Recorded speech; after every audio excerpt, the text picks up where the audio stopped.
What's up? Straight to the point, sports and entertainment. Want y'all to hit that like button and sub to the channel too. Hit them notifications so that you're able to get all of my content. Salute to y'all, man. I want to talk about a couple of things, man, as we get this NBA. Sorry about the noise. As we get this NBA season under the way. Of course, earlier I had the brother Cypress TV. Shout out to him, and he's doing big things over there on his channel. Definitely go sub to his channel. But I want to focus right now on my Sixers right now. Now, earlier we were talking about VJ Edgecombe, who I believe has all the tools necessary, capabilities to be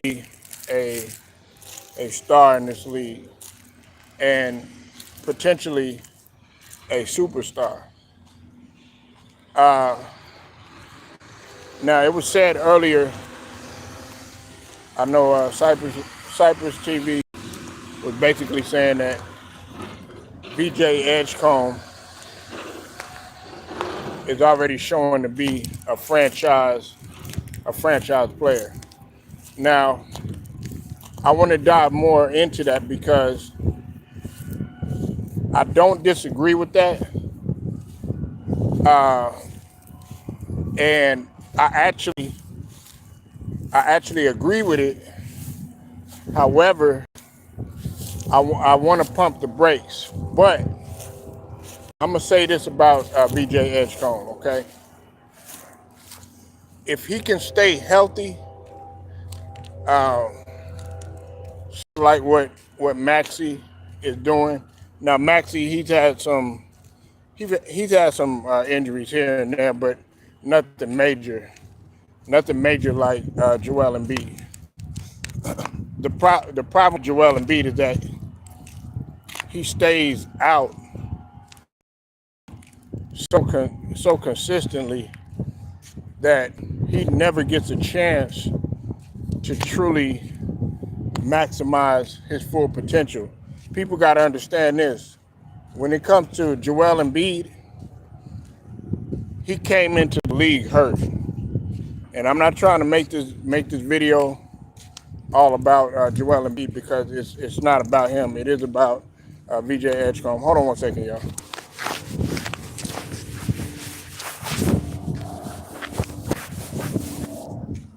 Sorry about that. I'm not trying to make this about Joel Embiid, but the thing about it is that Joel Embiid, you know, he's seen as the franchise player. He's seen as the superstar, future Hall of Famer, all that jazz.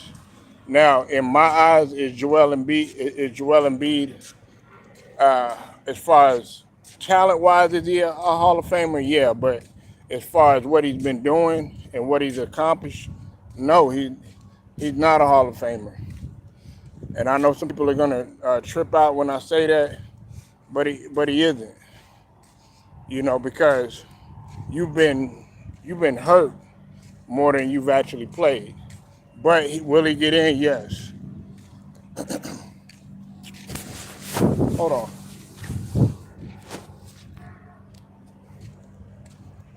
Now, I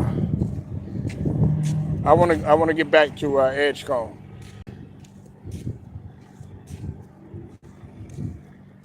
Edgecombe brings tenacity. He brings explosiveness. Athleticism. Of course, he brings energy, and he's our youth. And having said all of that, if you have a guy like Edgecombe who pretty much has came in, and let's just call it what it is, he's making Joel Embiid step his game up. You said Edgecombe going to be Rookie of the Year. Salute to Cypress. Make sure y'all go sub to Cypress TV. I mean, without a doubt, he might. Cypress Hop. You said, what's up with it? No pain in the building. What's up with it, bro? Now, VJ Edgecombe, not only is he going to make everybody step their game up,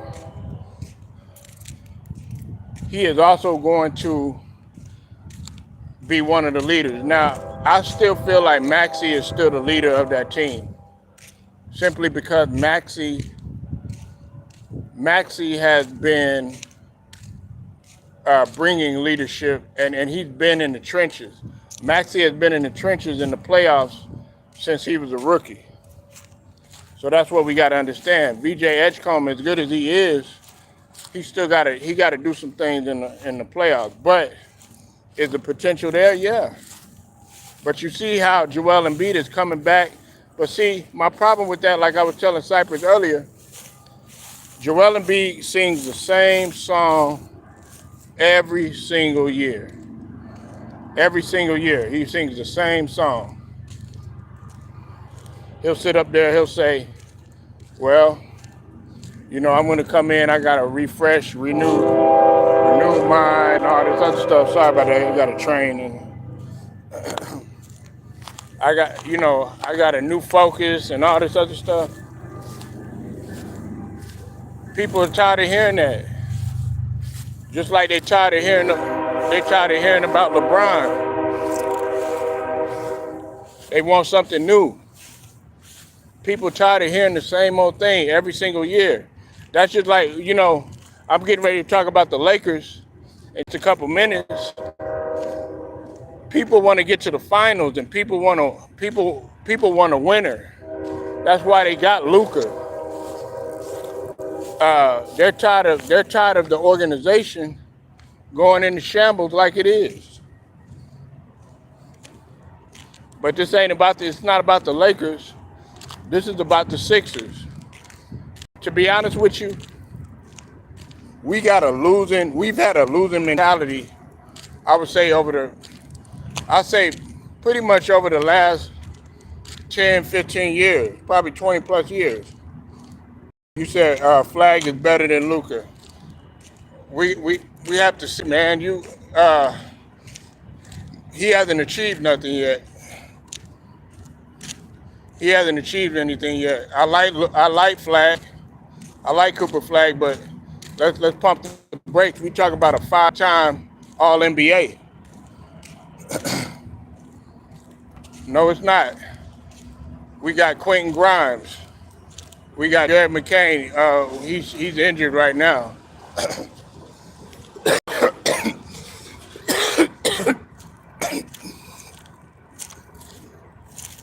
And we got VJ Edgecombe. It's not just Maxey, man. It's not just Maxey. I'm telling you, man, we loaded with potential now. Are we an Eastern Conference Finals team? No, we're not. We're not an Eastern Conference Finals team. But are we a playoff team? Yeah, we're a playoff team. My projection for us, I could be wrong. I say probably second round again. Listen, I'm gonna be honest with you. I don't even think we're better than the Knicks right now. But we got. Do we have the potential to be? Yeah. We got guys on there that's gonna play hard. All I want us to do, and this is what a Sixers channel has said the other day. He said all he wants them to do is just play hard. And that's all that we got to ask for. The thing about it is, Are we gonna have people that's gonna buy in? Everybody's telling me, oh yeah, Joel Embiid is back and all this other stuff. I don't jump on that train like that. I don't jump on that train, and I don't sit up there and say, oh yeah, and jump for joy and be, have pom poms and all that other BS. No, I don't do that. You know why? Because we've been led astray before. We've seen this before. Joel Embiid, people saying he's lucky if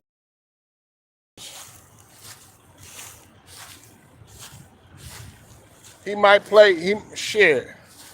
I don't even know if Joel Embiid will play 40 games. Some people not even saying that he gonna play 60 games.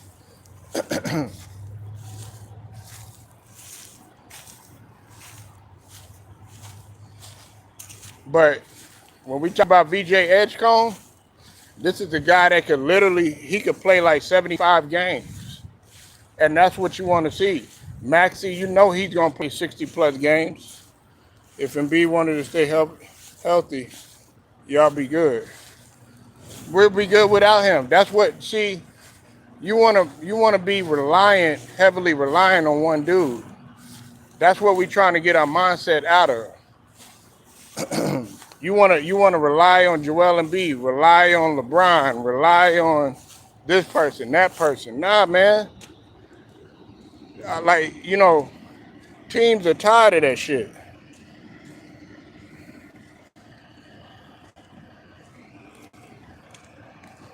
Teams are tired of that shit, man.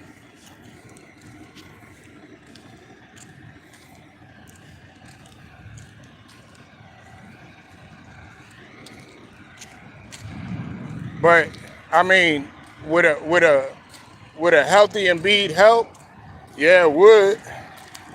But if he's not there, it's not something that we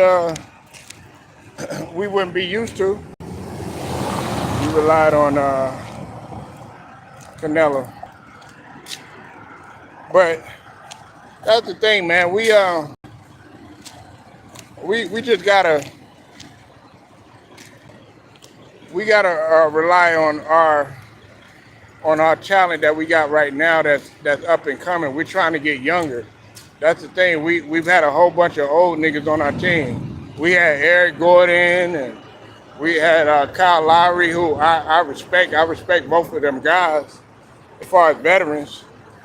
But we got to move on from them. We got to get younger. It's just like, I don't mean to change the subject, but when we talk about football, when we talk about like the Tampa Bay Bucks and Mike Evans last night getting hurt, I'm like, we got to get younger. Well, it's the same thing. That applies to my squad with the Sixers. We got to get younger, man. And that's what we're doing. So, VJ Edgecombe, he has the potential to be the Rookie of the Year. Him and Cooper Flagg, they coming in. They are very explosive players. Very explosive. So we're gonna definitely see what happens. But like I said, a lot of people don't want to have this conversation. If you're looking for me to come on here, man, and talk about that dummy down LeBron bullshit, well, I'm sorry, man. Look, this is a basketball channel. This is it's a football channel. It's an entertainment channel. We're talking about everything. It's not LeBron based. Okay, so sorry to hurt your feelings. But show me that you could talk about something else outside of LeBron. Show me that you could talk about other players outside of LeBron. If you can't do that, you can't talk about any other player. You can't really discuss the game in its entirety. You all about the entertainment side. Nah, man, if you truly love the game, you'll be able to talk about some of these other players. Yeah, some of y'all talk like, okay, let's talk about the Lakers, right? Y'all talk about the Lakers, but you don't even know who's on your roster besides LeBron or besides Luka.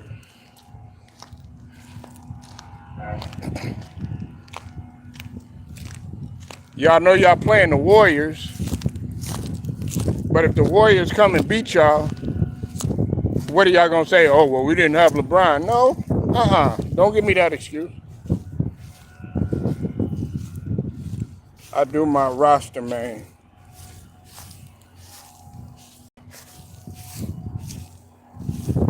You know, but tonight I think that the Lakers are gonna beat the Warriors.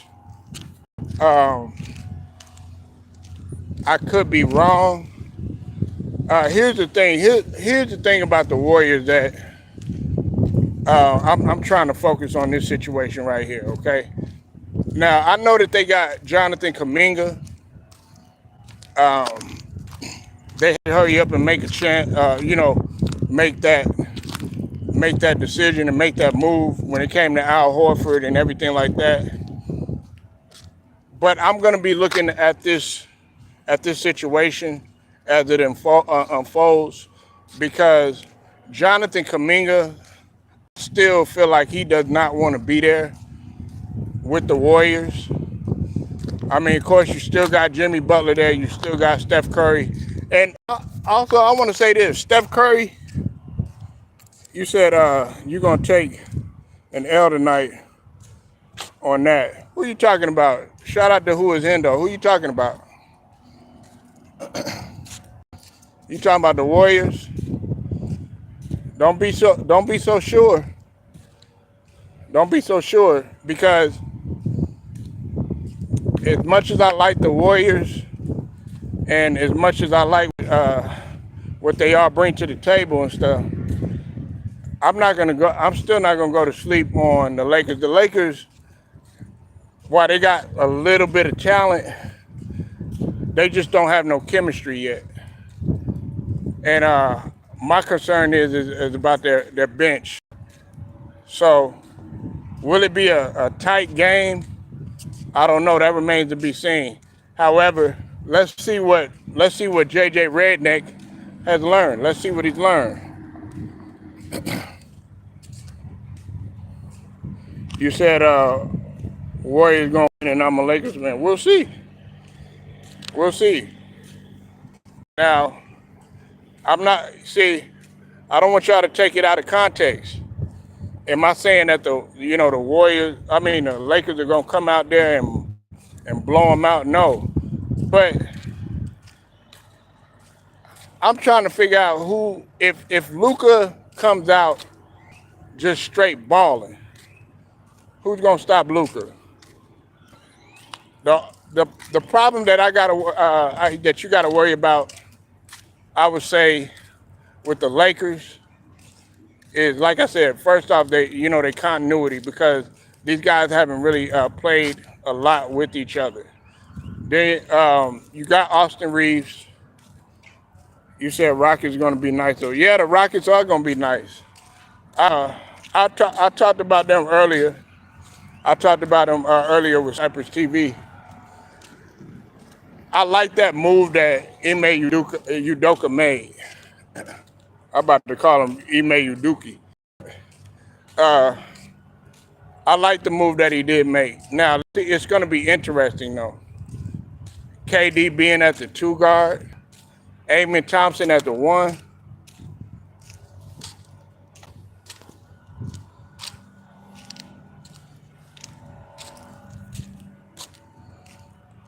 And the Rockets are long. They're long. Hold on. I thought I had a wrench on you, Hendo. Yeah, because you got to think about it. KD is 6'11". Amen Thompson, what, 6'8", 6'9". You got Jabari Smith, 6'9", between 6'10", something like that. You got Seguin, 6'11", 6'10", 6'11", damn near 7 foot. And you got Grizzly Adams, 6'11", 7 foot. They got a long, they are long. But OKC, this is the thing you got to worry about OKC, though. OKC is still the championship. They done been there. They done been in the trenches. They got continuity together. Hey, listen, it goes back to what I was saying about the Lakers. You still got to have continuity. You got to have chemistry. And they got to build on that. We can all sit up here and start decorating, the Rockets, saying that they a championship contender, but they hadn't been through the trenches with one another. Yeah. Yeah, OKC is still nice. They still got the same people pretty much.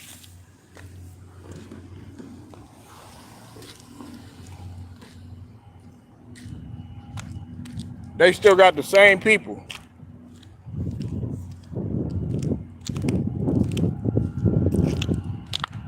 They still got the same people, and they all can lock you up defensively. They're just as good as a defensive team. You gotta think about it. They led in several, pretty much, I would say almost the majority of the categories in defense. And they're just as good at defense as they are on offense. They all know how to rebound, for the most part.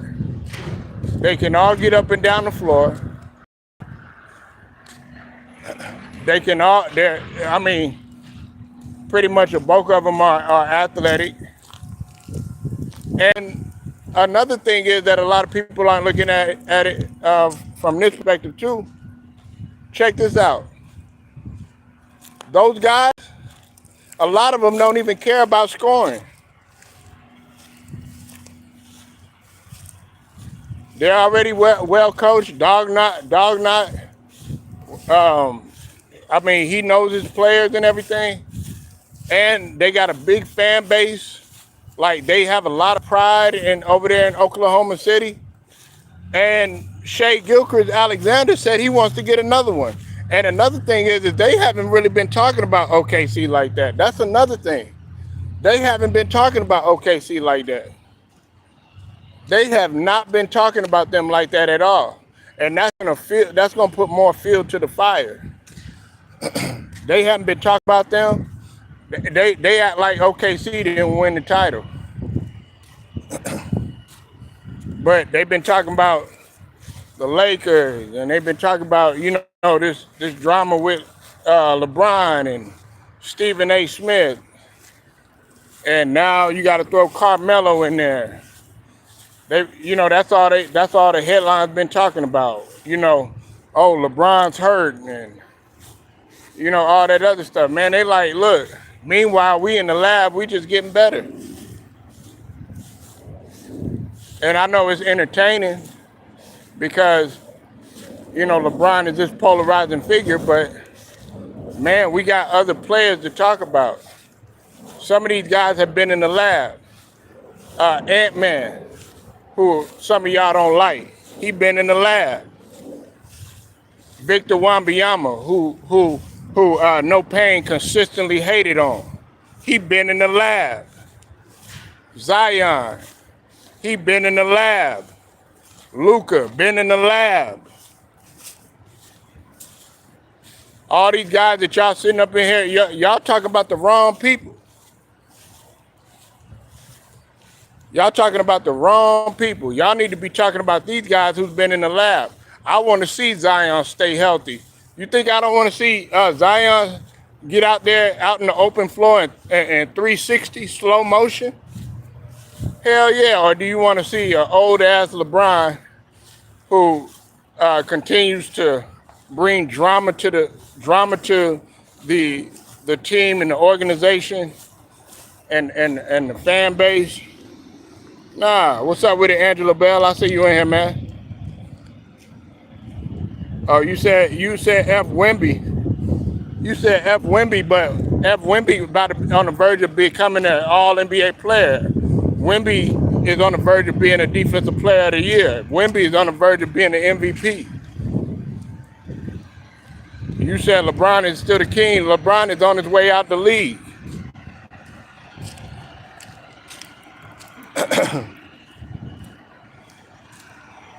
At some point, man, you got to face reality, and you got to face the facts. You know, the entire media is starting to turn on everybody who LeBron has sat up there and done wrong and stuff like that. They turning on him now.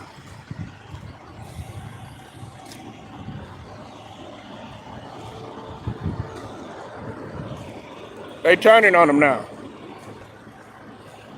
So you can see him as your king if you want to, but I mean, what is he the king of? Because right now, last time I checked, OKC was the one that won the title. SGA is the one with the ring right now.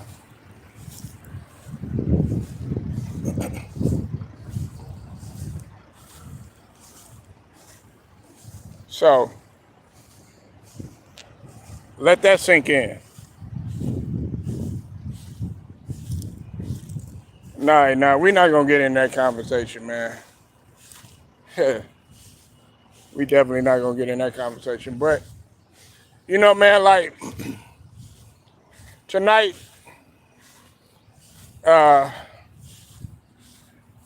it's just, you know, kind of getting a feel for each other. I want to see how Coach Kerr, how he deals with this situation. I haven't talked about the Warriors. I really haven't talked at all. I'm getting back into talking basketball again. Hey, what's going on, Bruce? Jazz, and boxing. What's up with it, man? Make sure y'all go sub up to Bruce Gas, man. Now, it's going to be interesting to see how Coach Kerr deals with this situation. Like, I want Jonathan Kuminga. I think Jonathan Kuminga would be a good fit for a place like San Antonio. Even though that San Antonio got a whole bunch of guards, I still feel like he would be a good fit in San Antonio. He'd be a good fit for Detroit. He'd be a good fit in Orlando. I think he'd be a good fit in Indiana. I think Jonathan Kuminga, because I'm looking at some places for Jonathan Kuminga. To me, Jonathan Kuminga, you haven't seen his best basketball yet. I think he's been so clouded about what's going on with Golden State and everything. He hasn't really had a chance to flourish, damn near trip, and do what he needs to do.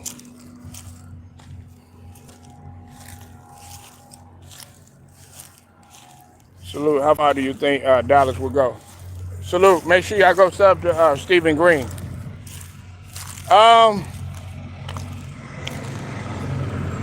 It depends, man. It depends.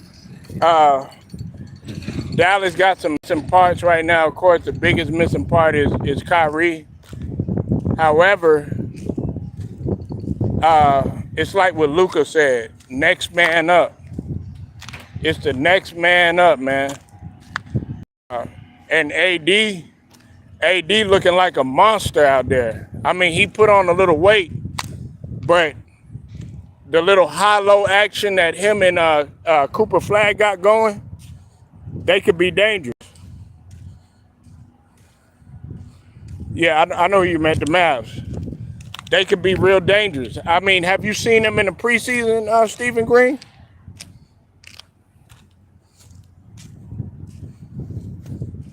Because I watched them in the preseason. You got Cooper Flag, he's finding AD, and vice versa. These guys are feeding off of each other. And on top of that, coupled with a already built-in front line. When we talk about Lively, when we talk about PJ Washington. I'm not ready to go that far yet. Listen, VJ Edgecombe is making a case for that too. Y'all not paying attention. Hey, you a Sixers fan too.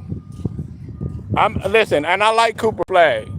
But let's see what some of these other rookies got to bring to the table.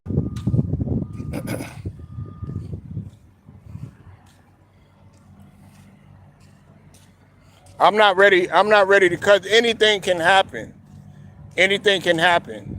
VJ Edgecombe is just as explosive. VJ Edgecombe can shoot a little bit. Still got to work on the shot just a little bit. But, you know, that comes with time.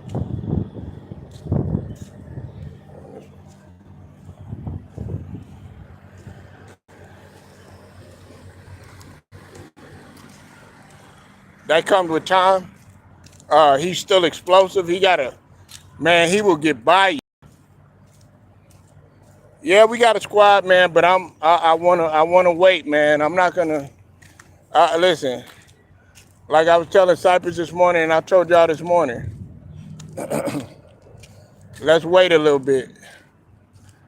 Let's wait a little bit. Like, but do we got something brewing over there? Yes, we got energy, and that's what you gotta like. And the thing about it is that Nick Nurse is talking about starting Edgecombe and Maxey in the backcourt. That's going to be dangerous because Maxey is fast, gets down the court quick, fast, in a hurry. VJ Edgecombe, explosive, quick, fast, get down the court quick, in a hurry.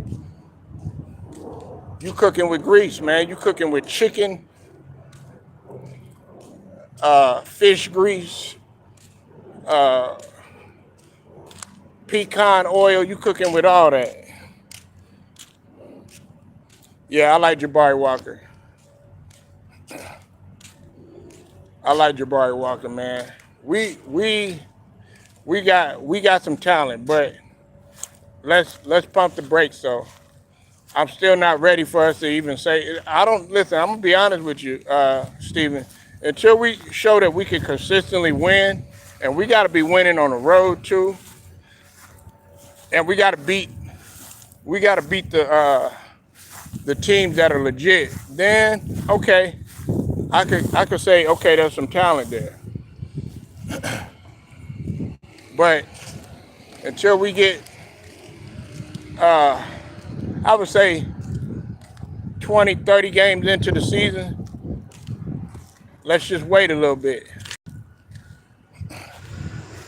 And then this is another thing too. Everybody keep mentioning what's it called, Joel Embiid.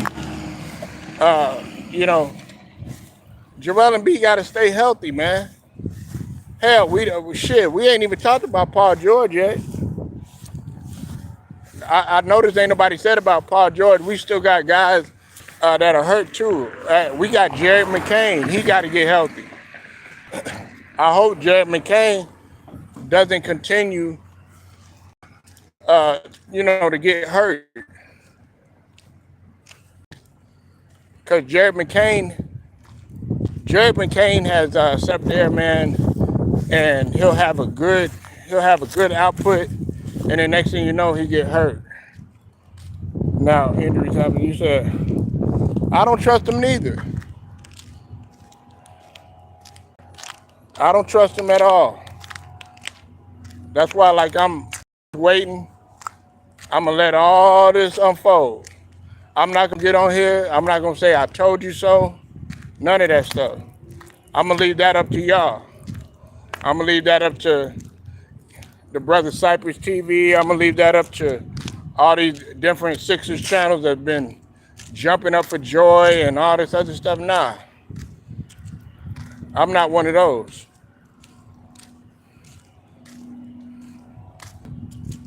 Because time and time again, Joel Embiid, he'll sit up there, he'll talk a good game at the beginning of the season. Next thing you know, there's another issue. And plus, they've been talking about managing him anyways and bringing him along slowly. That's something you got to look out for too. To be honest with you, I'm at the point now, Steven,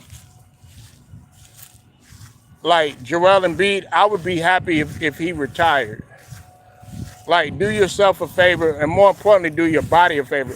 Because at the end of the day, it's going to be about your quality of life. Are you going to be able to walk? Are you going to be able to do what I'm doing right now? You said New York Knicks are the best team in the East.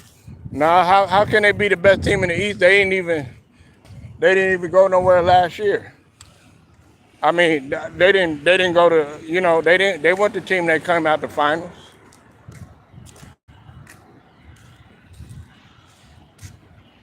And plus, this is another thing you gotta look at too. They got a new coach in Mike Brown. Which means you're gonna have to learn a new system. And then I've been hearing a lot about Cat. Cat is unhappy with his role. So that's something to pay attention to. Karl Anthony Towns.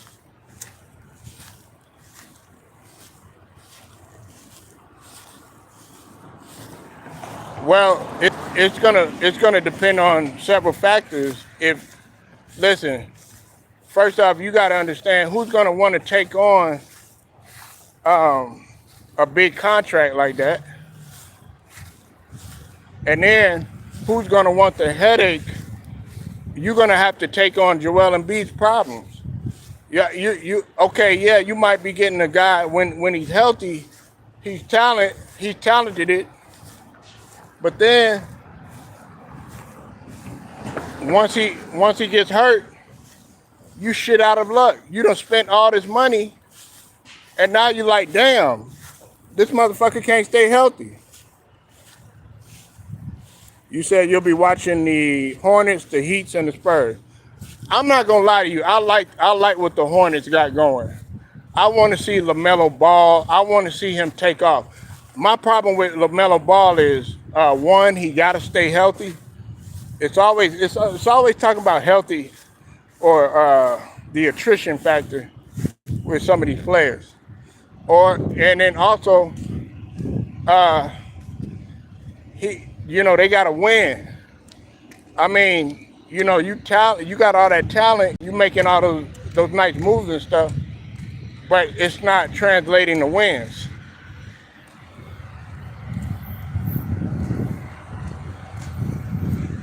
Why? Shoot, hey, you know what, Steven? I'm not sure even a losing team will take Joel Embiid, because why are you gonna? If you take him there, what are they benefiting? What are you gonna do? Are you gonna just take on a big ass contract? That's it. When you could have used that money, to potentially get something else. Instead, you wasting it on a guy who's pretty much above the age of 30, and he's injury prone, and you don't know how many years he got left. Like, let me ask you a question, a serious question, and this is for my Sixers fans, Angelo Bell and Stephen Green. How many years do you see Embiid staying in the league? How many more years does Embiid have left? How many more years does he have left, man?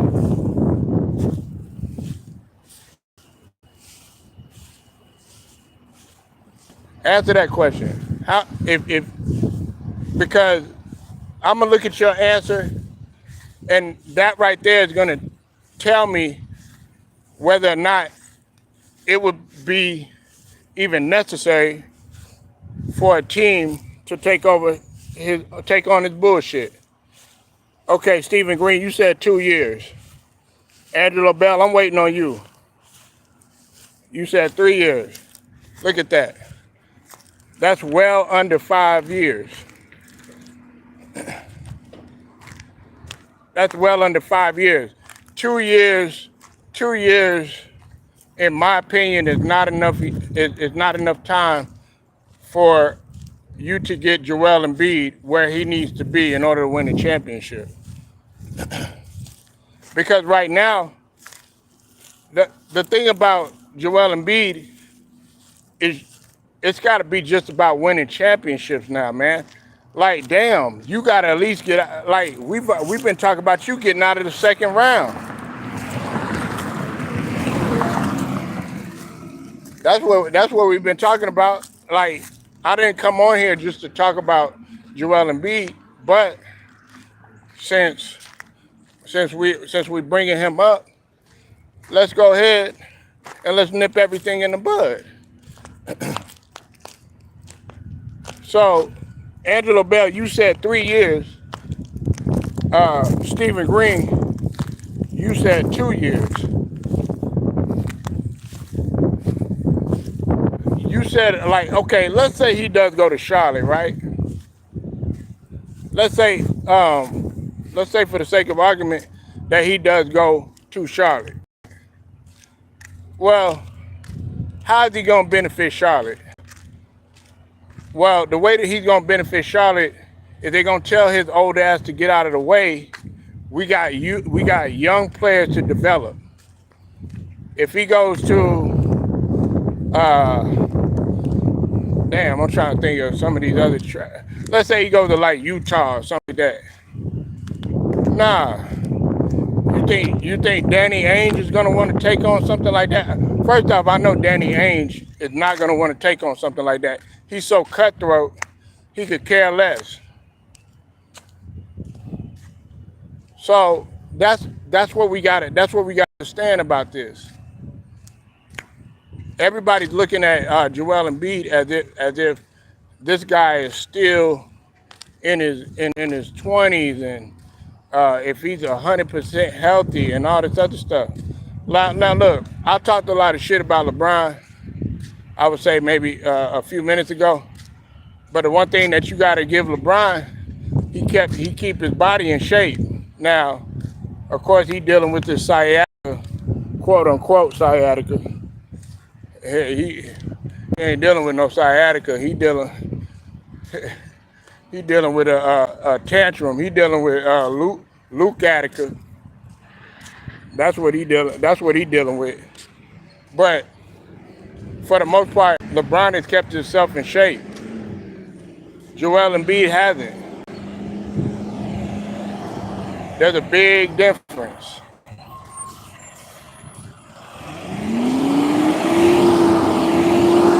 Big difference.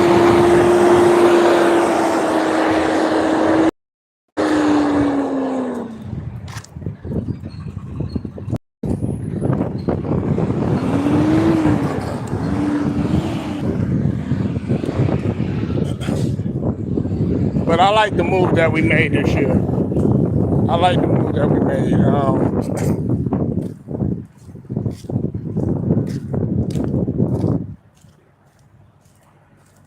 I miss a lot of the guys that we once had. I think Kelly Oubre is still going to be a factor. I haven't given up on Oubre. Oubre plays hard, man. He plays hard, man. Like, does he make some dumb decisions sometimes? Yeah, but it can't be no more dumb than what Tobias Harris was doing at one point. But now Tobias Harris done went over there to Detroit, his former team, and now he done made them possibly a contender. Now that's who you need to be talking about. You said people sleeping on Atlanta, they're gonna do some damage in the East. I hope so. I hope so.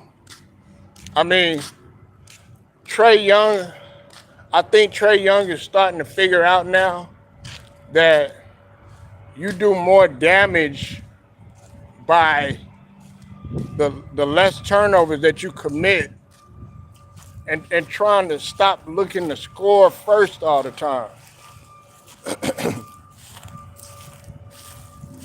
He still, Trae Young has been in the league long enough now to where you should know better about your assist to turnover ratio.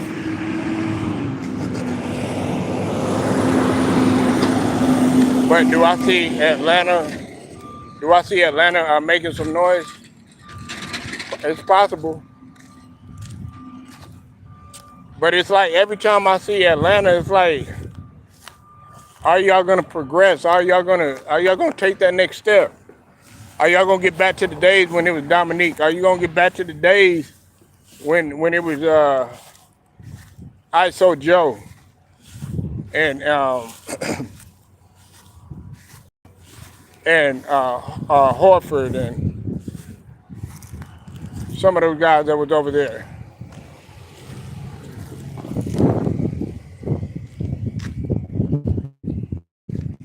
Back to those days.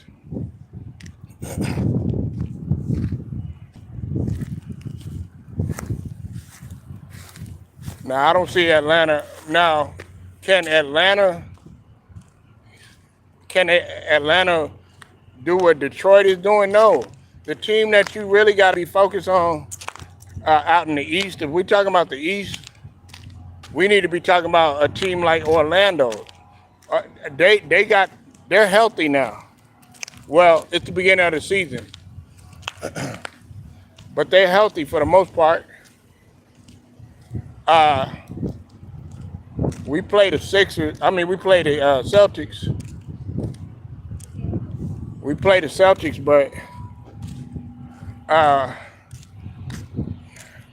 Tatum. I hate to say it, man. They're gonna need Tatum. They're gonna need Tatum, man. I thought we was going to get rid of Kyle Lowry. Man, we got him there. I'm gonna tell you this, man. Nick Nurse wants a guy like that there because Kyle Lowry won a championship with Nick Nurse. Kyle Lowry is still a veteran. He's still a veteran presence. Like I said earlier, I don't need Kyle Lowry on the floor. I'm gonna be honest with you. I think Kyle Lowry would be more fit, better as a coach, because Kyle Lowry he's a good leader, man. Like I gotta give Kyle Lowry. Okay, could he play? Yes, he could play. Was he like super talented like Isaiah Thomas and Chris Paul and all of that? No. But did he play hard? Was he a winner? Yeah. And that's what I feel like, when you talk about that team in Toronto, when they won with Kawhi and them, everybody talks about Kawhi and stuff like that. Nah, man, nobody mentions Kyle Lowry. Y'all don't mention Pascal Siakam. Y'all don't mention the rest of the cast and crew. You had what's it called on there? Marc Gasol.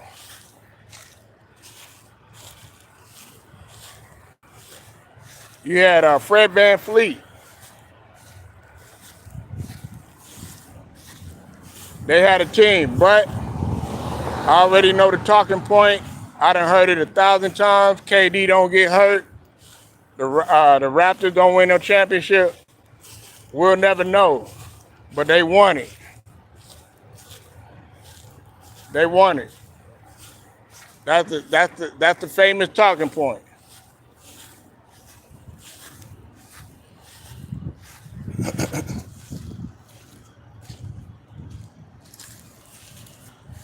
So, yeah, I just wanted to get on here, man, chop it up with y'all for a little bit. Like, share, subscribe, hit them notifications too. And it's straight to the point. Shouts out to the whole entire LDBC. I'll get at y'all later.